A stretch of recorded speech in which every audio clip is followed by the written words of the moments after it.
If you're an institution, if you're a school or whatever, and you're like, oh, I have to make sure that I have, like real students posting for me 10 years ago, like that was the big thing in social is like, I need authentic voices. I need students telling stories. I need all these things. And then now we come full circle and it's like, well, okay, agencies are actually producing fake influencers that are pushing a brand or that are pushing an idea or whatever. And these are agencies, these aren't individuals.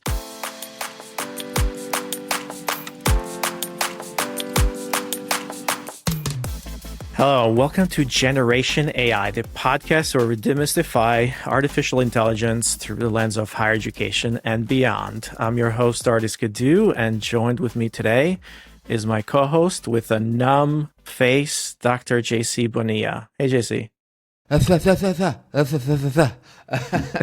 Everybody, I came from the dentist. I've, multitask in the morning, just check out, but the checkup got a little invasive, so they needed to put a little anesthesia. So I may not be drooling. I don't know what's happening here, but in case you do not understand the perfect eloquence of my words, it's not the accent, it's the anesthesia.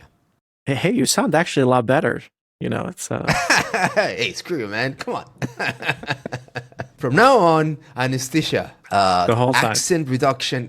I'm going to start a whole thing called accent reduction via anesthesia. So how about that? I think I could, the narcotics industry may like it. Anyway. Well, I'm doing pretty well. I think we're kind of kicking off September. This is our second recording. We're recording on September 12th, and we have a full packed episode today. We're going to touch base on a whole bunch of news that are happening, macro trends, and then, of course, we're going to give some tool updates as well. But, this is it's a sad week for a lot of us New Yorkers, especially with September 11. And, that was just yesterday.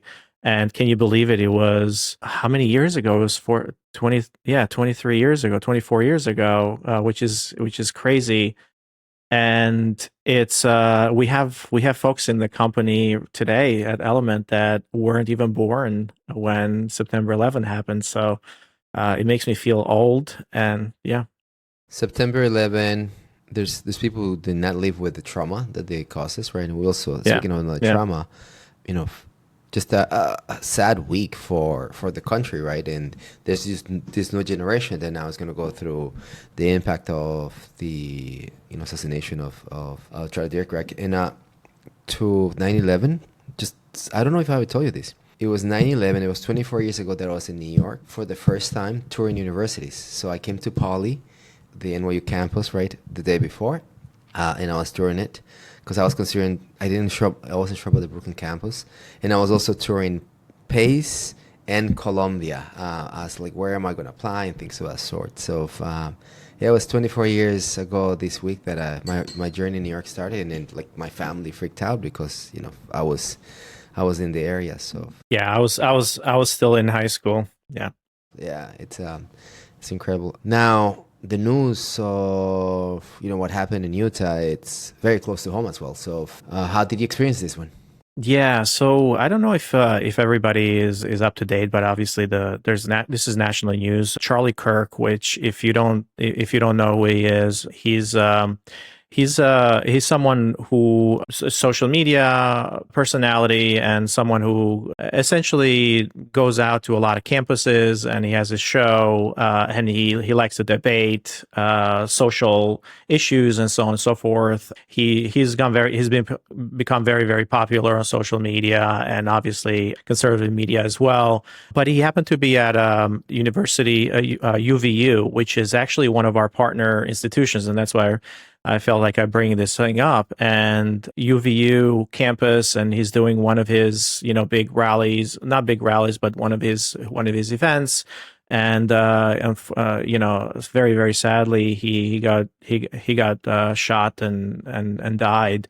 And one of our champions at UVU, their nephew, who was like 10 feet away from Charlie from the incident.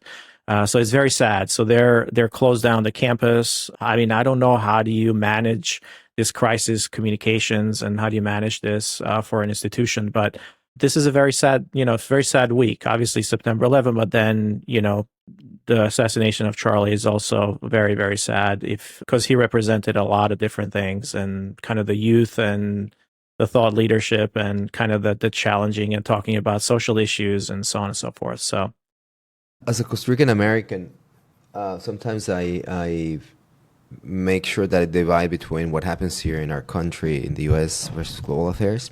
The situation with Charlie, it's populating the discourse in multiple of the channels I follow abroad, right? So from my Costa Rican network, it's inundating my social media. It's very interesting how it's going cross-boundary. I can never equate things with 9/11. I think that's just another very sad situation itself, but it's sad, right? It's sad how this trauma that we lived 24 years ago with what we're living with today, irrespective of the position that you come from, this is a situation, to your point about how do you manage this? And it's just like everybody, from the point of view of what we're trying to do in thought leadership and generation AI and whatnot, let's do things differently. The country, the world, we need to do things differently. Where we are today is incredible, sad, and unacceptable. So our respect and love for, of course, everyone who's been impacted by this, our partners, of course, the Kirk family. But this is just intolerable and unacceptable. Very, very sad. I agree. So we'll leave it at that. So moving back to the things that we do best, talk about generation AI. So we talk about little generation things. Now let's bring it back to AI, right? Yeah. So this new generation, right? That's talking about generation AI or talking about AI. One of the things that we're going to talk about a whole bunch of things that are happening right now in the market, and a couple of big trends or big news. One of them is Anthropic settled a lawsuit, a copyright settlement. So they settled it for 1.5 billion, and this was a copyright lawsuit. So the details of this, let's go through a couple of the details, because from the outside, when I first heard about it, it sounded like, oh shit, AI companies are in trouble now because this is setting precedents and all the training data. But it's actually good news for those AI enthusiasts. And so let's essentially what this means is that this was a court decision that's basically saying, it's not saying that all AI is illegal. It's basically telling Anthropic that you can't use pirated material to train your models. And the whole idea here was that Anthropic used about 500,000 illegible books to train their models, and they had gotten those books without purchasing them, but they pirated them. So who hasn't pirated material before? But it just happens that they got sued for it, and the court said,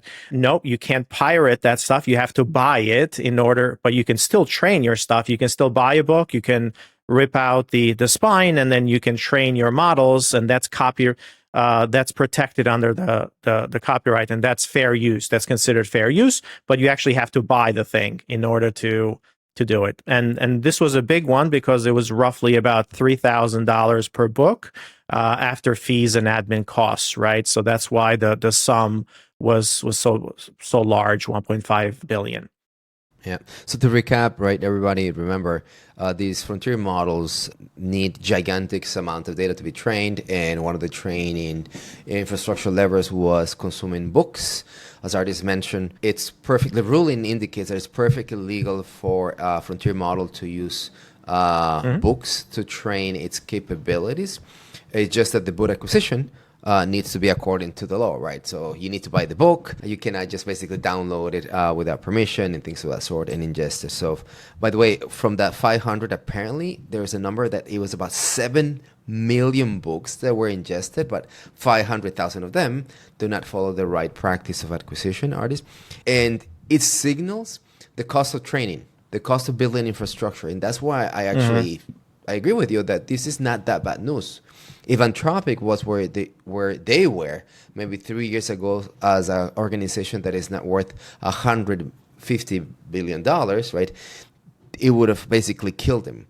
But this is something that is a lot of money, However, for the sizes of these, frontier model organizations, it's not a problem. So we'll see the repercussions and the knock-on effects of this because there are multiple lawsuits and other ones. But now the precedent, because the class lawsuit, the precedent it's here, and it should basically unlock a lot of these fights of what's legal and not illegal and how to come and settle. Yeah, I mean it's kind of the first mega settlement in an AI copyright war, but obviously there's a whole bunch of other things with like OpenAI and Meta and others, New York Times and so on and so forth. So this is basically just going down to copyright. It's like, hey, you can't just train on copyrighted material. You have to buy it, but you can still train on it. You just have to buy it. That's all. Speaking of the cost of infrastructure, right? Did you make a ton of money with your investments because you follow AI infrastructure and you may have some news there, right? Yeah. Yeah, this is incredible. So, what's happening is yesterday or the day before, Oracle announced their earnings and their stock shot up Tuesday the night. So as of right now, Oracle's stock is up 36%, right? After its September 10th. It went from trading at like that 240, 250, and then just shoots up to like 340, like $100 on the base of incredible jump. Why are we talking about Oracle now? Like what? Okay, well, this is not a financial trading tips. Hopefully, artist, did you it is not. It is not a financial trading. No. I don't know. I probably have Oracle as part of indexes and things like that. So essentially what happened here is that they announced that OpenAI has committed $300 billion as one of their big deals. So everybody got very, very excited about how much infrastructure spending is happening, and Oracle has landed a really, really huge contract, $300 billion from OpenAI here. So everybody got really excited. Essentially, the demand or why this is driving demand is that infrastructure there's still a big boom in infrastructure. So there is app explosion that's happening. So Oracle has this low cost, secure cloud. They're building a lot of infrastructure for a lot of this AI labs, from XAI to OpenAI to others, and it's really interesting in terms of how we're seeing, like, everybody, all the analysts and everybody that said, well, things are slowing down. It's like, no. Based on this commitments, things are actually accelerating, and Oracle has been obviously is a winner in this regard, but they are the ones who are pulling together. Like, if you think about it, they're the shovels, right? They're building the shovels in the AI gold rush, right? So they're hosting the compute for OpenAI, XAI, Meta, Google Gemini. So they're doing a lot of that work, and they're the infrastructure company behind a lot of those model companies and AI labs. Yeah, look, it's just an interesting signal, right? Outside Oracle, the generalized point that we need to double down is the infrastructure supercycle in AI. It's been rewarded, has been rewarded, and it continues to be rewarded. So not only, as we speak a lot in this show, right? The models are getting more capable and faster. Agents are doing incredible things, but infrastructure, it's a backbone, and the rewards are there. So interesting. We'll continue to monitor that. And if you're still thinking of buying AI-friendly stocks, keep on going, because there may be some more rewards there. But do not take my advice. I am not a financial investor. We have to put that disclaimer in there for sure. If your thesis has been AI, for sure, this is a really, really good news for that. And things aren't slowing down, right? This is just the start. So all the infrastructure that's being put in, you can see then NVIDIA with their chips, you can see how that's going to be playing. And then it goes up the layer, right? Then the AI labs like XAI, Meta, OpenAI, Google, then the application layer, right? So you have this 4 different layers, but there's huge deployments of this, and things are accelerating for sure.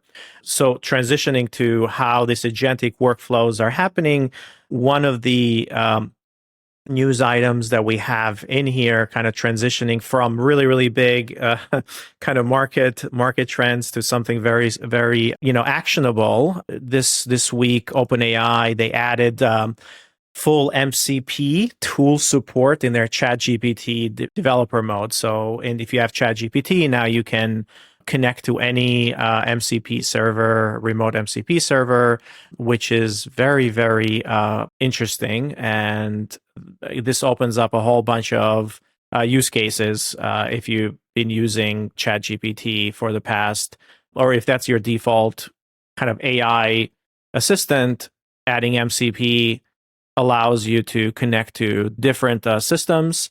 You had the capability to add connectors before, but it was like a smaller subset list. Now you can add any MCP connector. We've talked about MCP in the past, and for those of you who don't know what MCP is, it's kind of this. Think about it as a USB for AI agents and AI assistants to kind of connect to each other or to other systems. So it's a protocol, and a lot of companies and a lot of tools and SaaS products, and rather than exposing their APIs, now they're exposing and they're having MCP servers, so agents can communicate with them. And it makes things a lot more autonomous. It makes things a lot more connected. So now you can reach out and connect to a lot more systems in ChatGPT. So that was, that was something that was welcome, because we internally here at Element, we use ChatGPT quite a bit. And sometimes it's like, well, wouldn't it be really, really nice if it can connect to X, right? And that service has an MCP server. It's like, well, the connector is not quite there, but now, that's available for everybody. So I was really excited about that. Yeah, all things MCP, Signal, the agentic style of AI deployment continues to expand, and interoperability becomes more flexible, faster. And yeah, so now if you're interested in doing more workflows across other connectors, that's supported. Which takes us to the other agentic announcement with Replit Agent 3, right? Replit, an apps kind of deployment tool, all of a sudden launches its autonomous coding agent 3. Testing, fixing, retesting. And this is really interesting, Artis. I wonder if you can say more about what do you know about reflective loops? So it's the idea that allows you to do this autonomous testing with reflective loops. Do you know what that means? Is Signals more copilots and doers? Yeah.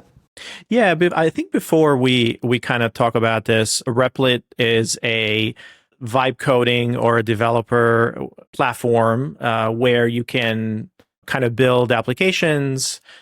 They had introduced an agentic vibe coding agent that you can just very similar to Lovable, but it's different. It kind of, you can use a lot of different languages and so on and so forth. It's not just about building websites.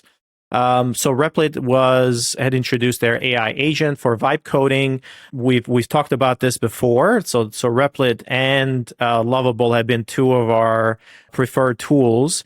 So, however, what JC is saying is that Replit just introduced what they're calling their Agent 3. So their third generation of their agent platform, where this agent is it's a massive upgrade from before. So whereas you can give these agents a prompt before, and they would go back and forth with you and build something, now they're 10 times more autonomous. So essentially, you can operate independently for up to 200 minutes per session. And it can manage the whole entire workflow from ideation to deployment without any oversight at all. And that's what we're talking about here. So essentially what that means is, before you had to go back and forth quite a few times, it broke itself, it fixed itself. With Agent 3, JC, what you mentioned about reflective, it's testing itself. So it builds something, it goes through, and it has a testing capability. So it looks at the application, it sees that it's broken, it tests everything, it tests all the fields, it tests all the buttons, does it scroll, does it fill in this, does it do the actions, and then based on that, it reflects in itself, and then there's this built-in loop. So it basically proactively tests apps in a real browser environment, which simulates kind of this human interaction, like we said, like clicking and filling forms. It identifies those bugs and then auto fixes them. It logs the issues. It runs API checks and even handles kind of this user authentication process. So that's the big thing here. And if you have used Replit before, it's pretty amazing what it's been adding, because some of the other features that have introduced are things like not just building the apps, but they've also introduced kind of these AI workflows, so it can create multi-step automations now as well. So think about if you use Zapier before, to automate things and to connect to different systems and to do something, Replit can build those workflows as well now. So it can you can build like a Slack bot that pulls GitHub issues and then summarizes them in a daily email via Gmail, and then saves the attachment to Dropbox, and so on and so forth. So they've kind of built the ability to, through vibe coding or through prompting, essentially, build these workflows. You can also build agents. So Agent 3 can build other agents autonomously. You can build like custom chatbots or time-based triggers to reminder systems. So you can build like sub-agents that can inherit the testing on the smarts.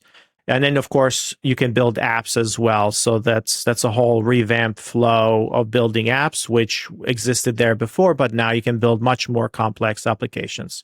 So very excited. I've played around with this very little, but I'm very excited to kind of continue this and perhaps do a session on this. So I've done Lovable before, which is our preferred tool. But now with Replit Agent 3, I'm getting very excited on how you can build these agents and workflows directly in there. They can connect with Slack and so on and so forth. Yeah, we should do a whole episode on demystifying work charts and this idea of how like workflows and those kind of things is the way to go, and then showcase how it gets done. All right, so artists, agents are getting more capable. We see that in these updates, the cost of training, it's being legalized, or the friction in cost of training is not longer.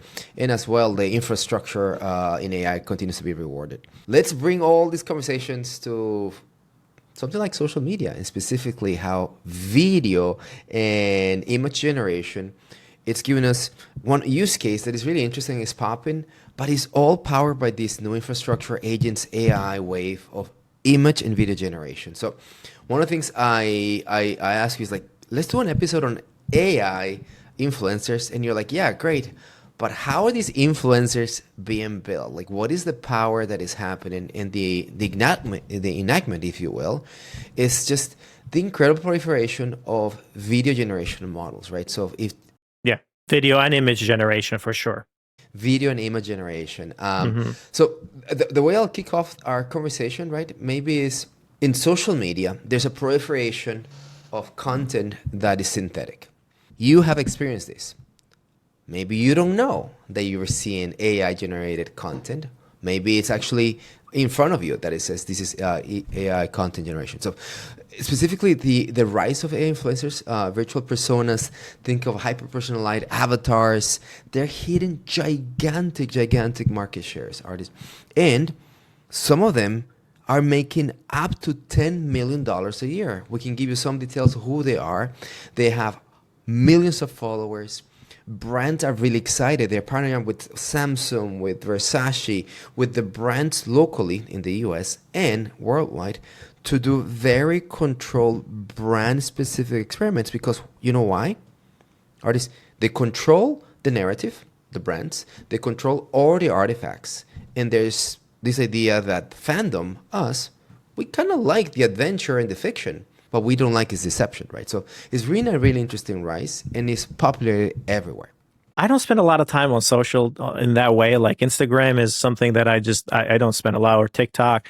Like I spent zero time on TikTok, by the way. So you don't know about Lu of Magalu? No. From Brazil, or Lee Michela? You don't know? Oh, come on, you haven't seen. No, I have no idea who these people are. No idea. Why would I care? Because Lu Magalu. But we are talking about Generation AI here, and Lu Magalu has 7 million followers.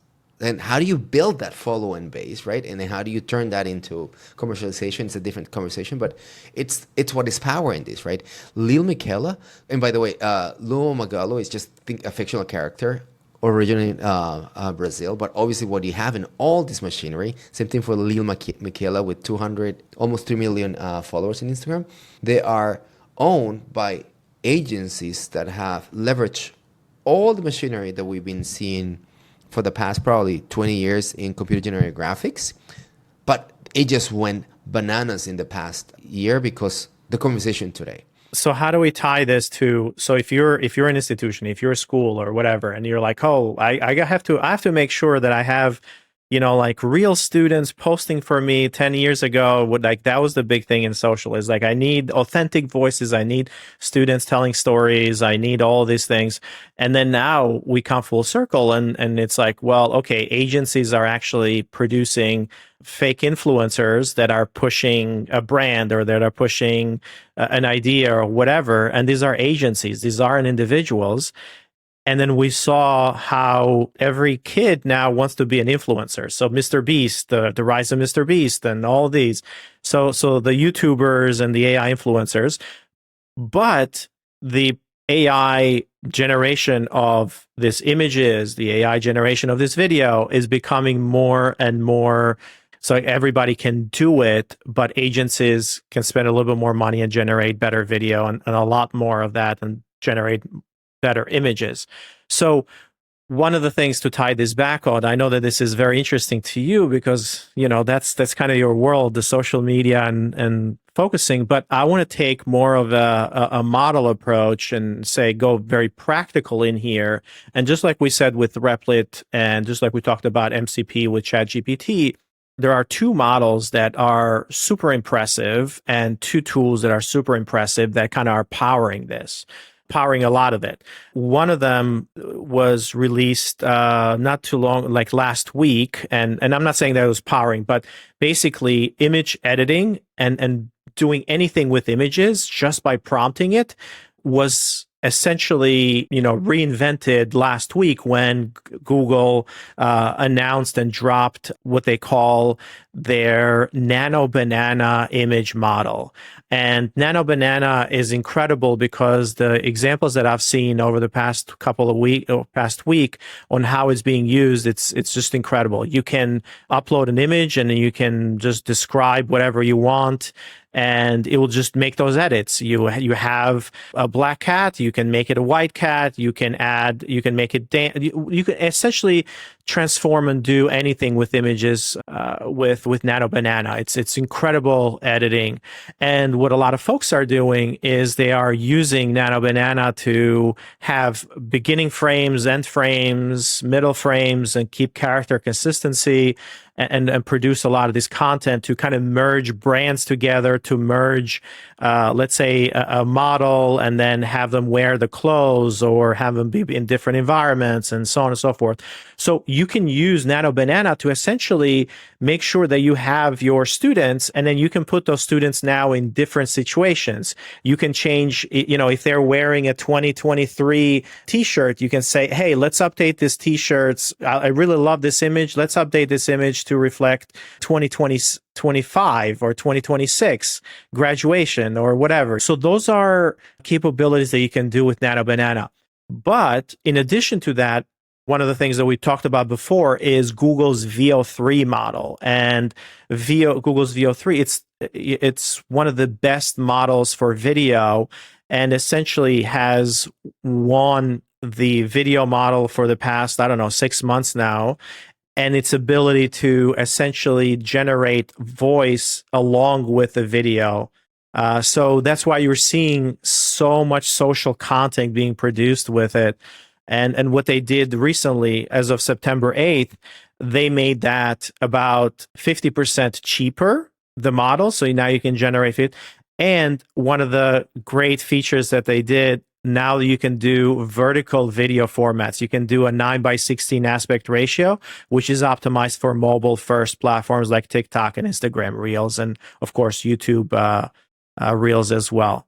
And of course, they also upgraded it. So now you can output 1080p HD output as the standard. So essentially, this becomes your de facto video generation for social if you want to be an AI influencer. I don't know if that makes sense. Does that make sense?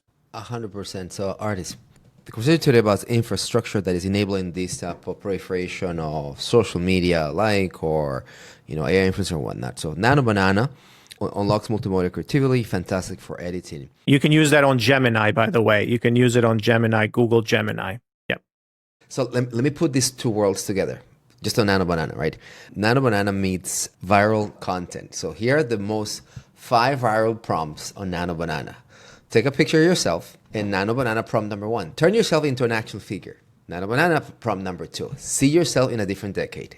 You have to see in that, right? Like this whole playbooks that grabs little artists and puts it in 1942 or whatnot. Nano Banana viral prompt number 3, appear in a TV show. So you can say, I want to be in the Seinfeld shows, right? Nano Banana prompt number 4, step into classic artwork, replacing, I don't know, the Mona Lisa with a bald man me, right? Or number 5, using your picture to visit a landmark worldwide. So some of the viral prompts that are being used with Nano Banana. And what this showcases is just this to your point that, a shirt says the year of production. Now you want this to be contextual to today. You have to do the whole thing again. So all of a sudden, you just come and stitch that video with something that to a human eye, you would not recognize what's happening, right? It's like, oh my gosh, really the production value is so good. And the cost of updating content is peanuts. And that's Nano Banana, right? Correct. Terrible name, artist. Terrible name. I mean, that's the model name, but yeah, it's the image, the default image now editor in Google Gemini. You can also use it through the APIs as well, right? So if there's other tools that now are using the APIs underneath to do this editing. So a lot of companies are incorporating it as part of their image editing. So I don't know if it's Canva or some other tools as well are using that as the editor. Did you mention on Google Veo 3 these new features that also move into social media? I don't know if you want to talk about that, but it's not only how good they're getting, but how the applications, or prior conversation about MCP now in bringing more connectors. These tools are getting so good that I understand how I do this with cuts and production that need to be social media friendly or cinema and things like that. So you want to talk about that a little bit on Veo 3? Yeah. So, I mean, obviously Veo 3 has been trained and Google has huge training videos from YouTube and social and so on and so forth. So it's really powerful what Veo 3 can do. And now we can generate vertical videos, right? So the vertical videos, it's what you need for social. Whereas before it was doing the horizontal videos, the 16:9, now it's doing 9:16. And it understands you can do a selfie, you can do different positions, the lighting, everything. Everything is kind of top notch in there specifically. So I don't know if that makes sense. Of course, exactly a year ago, artists. I mean, a year ago, I was sitting down in boardrooms where the top 100 brands in the world were looking at the agency that I was working at because we were the best at making vertical video formats. Literally, authentic, crap that you would do, but just, you do it in phone native type of format. That's what it looks like. And yeah, social media favors that, and actually what was happening then, I don't know how it's evolved, is that it gave you more relevance or organic points if it was native for the format that TikToks of the world like. So vertical was king. So the ability just to do that, it just keeps on. This is where AI is so exciting. Keeps on making these foundational distinctive pillars that makes creative work, humans. I specialize in this, and now no, AI can do it. Obviously, for a fraction of the cost, and the time to production, it's a nanosecond. It's so incredible. So as simple as it sounds, that's gigantic for the sector, right? And brands will eat this up, or consumers will eat this up. Correct. Yeah, and it's really interesting for brands because they can now do what we have been pushing for: personalization or micro audiences. So now you can produce content a lot faster and a lot more of it personalized to micro audiences. So you can change the messaging, you can change the video, you can You can create a lot more of it. You can do A/B testing. You can see how it works. If you remember, like you said it, like last year we were having conversations and you said, hey, at VaynerMedia, we were doing 100 or 200 different versions of these production content and seeing which one worked best. Well, every brand can do that now for literally just a couple $100 because that's how much it takes to create this video. I think it's about like 15 cents per second to generate. So yeah, 15 cents per second on VO3 fast, and about 40 cents for if you want higher quality, per second. So you can create a 30-second ad in VO3 for $12. It's crazy, right?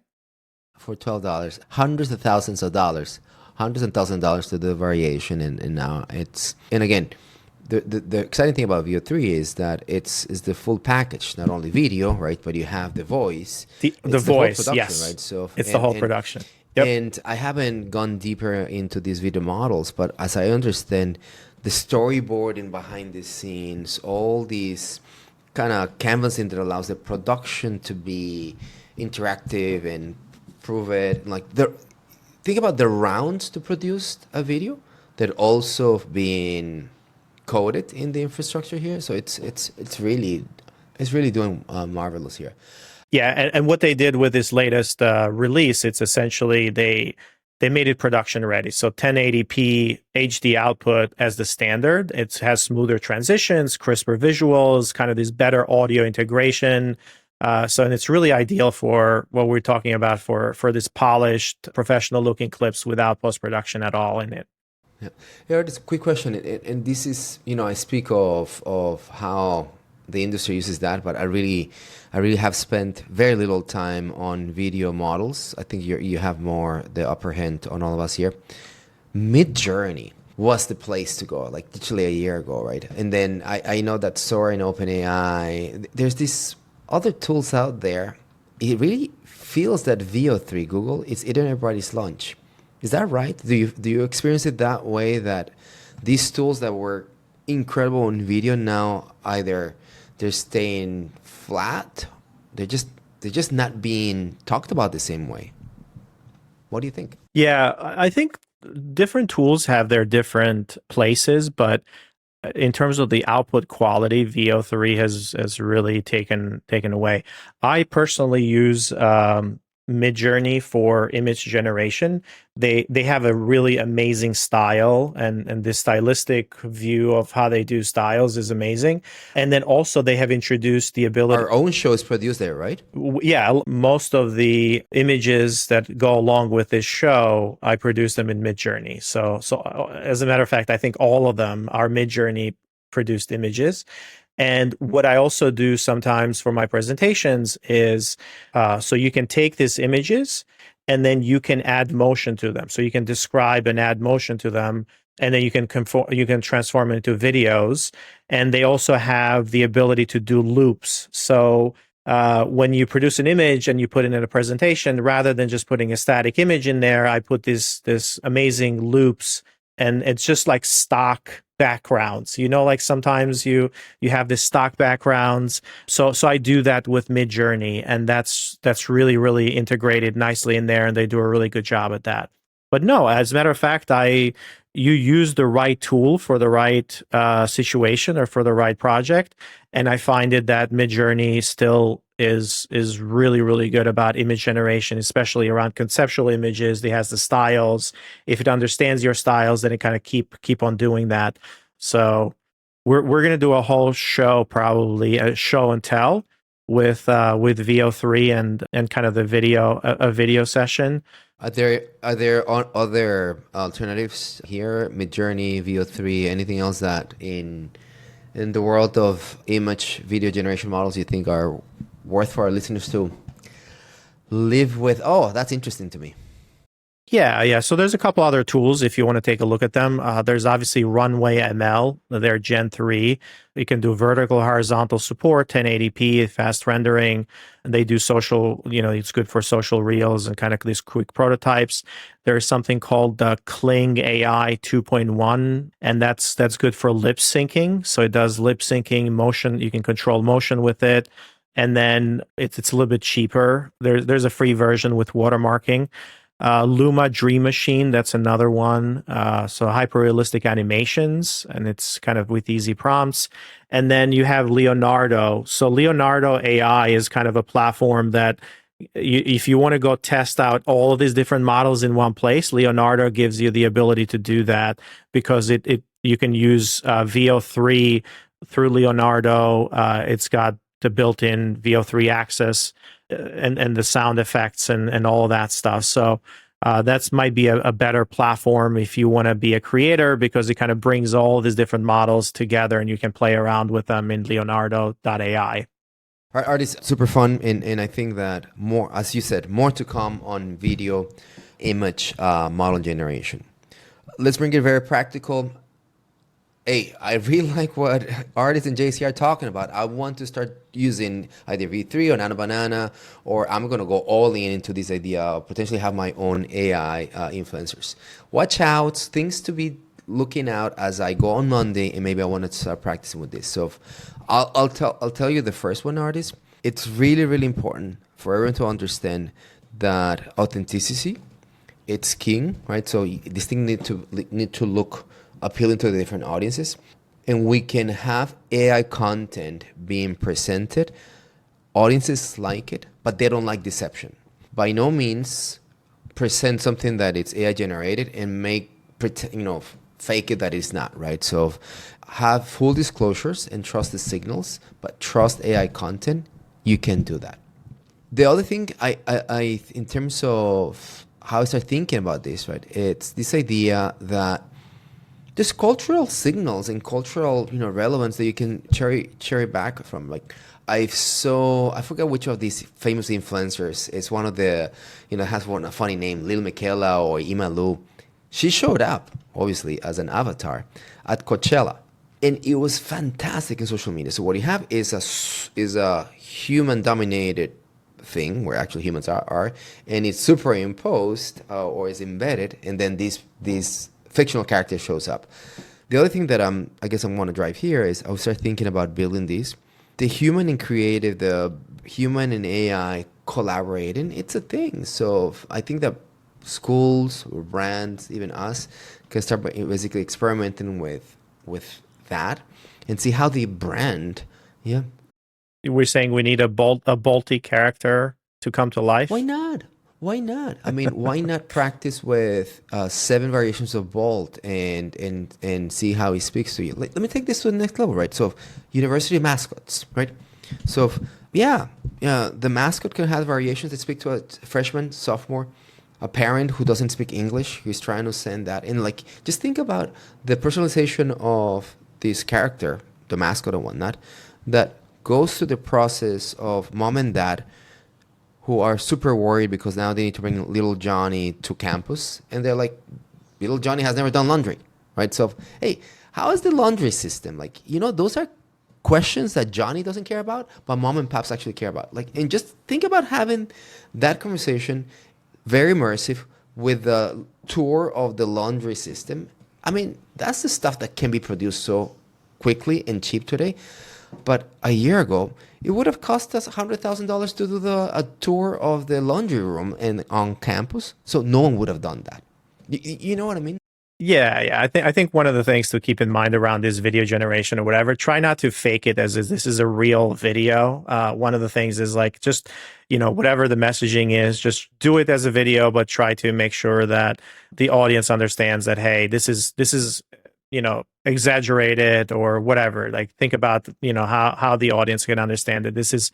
There's a production or there's some kind of visual effects or some kind of post-production in there, So just think about that. And then if you're creating your own characters and you're a mascot, you can creating just make sure that the brand also owns the responsibility of what happens with that in on social as well. So those are just the watch outs. Just make sure if you're creating them, you don't pass them off as hype, as real. That's the only downside that can happen out of that. So we're going to repeat it again. We are not licensed stock traders, so do not take any of this advice and do not blame us if things don't work out. That's a terrible disclaimer. Till next time, everybody. Generation AI is part of the Enrollify podcast network. If you like this podcast, chances are you're going to like other Enrollify shows too. Our podcast network is growing weekly, and we've got a wide range of marketing, enrollment, and higher ed technology shows that are jam-packed with stories, ideas, and frameworks, all designed to empower you to be a better higher ed professional. Our shows help higher ed leaders and professionals like you find their next big idea. They feature a selection of the industry's best as your hosts, like Jamie Hunt, Seth Odell, Jenny Lee Fowler, Brian Gross, and many of your favorite leaders in higher ed.